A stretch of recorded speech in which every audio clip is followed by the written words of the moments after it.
Është tubi i fundit që lidhet në ujësillësin e gjatë 22 km, me çka duket se kanë për të përfunduar peripecitë shumëvjeçare të banorëve të Tetovës për sigurimin e ujit të pishëm.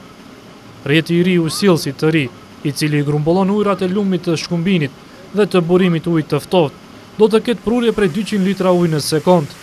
Kryetarja e komunës së Tetovës Teuta Arifi tha se me këtë do t'u jepen fund ndërprerjeve të ujit gjatë të 4 stinëve.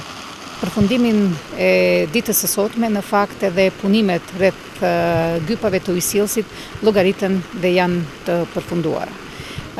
Së bashku me punimet tjera që mund të jenë lidhur me stacionin e filtrimit, përfundimisht kjo do të jetë domethënë edhe është një çështje tani më për ne e mbyllur.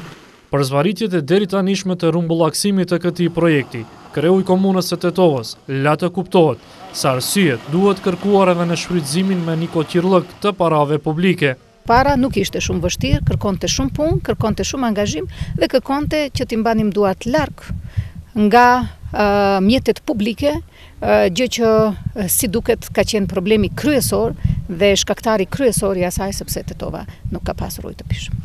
Ndërkohë që të lëshohet ujësillësi i ri në përdorim për qytetarët duhet të përfundojnë punimet tek stacioni i filtrimit dhe sipas kryetares së komunës së Tetovës Teuta Arifi, deri në fund të këtij viti do të përmbyllen të gjitha punimet.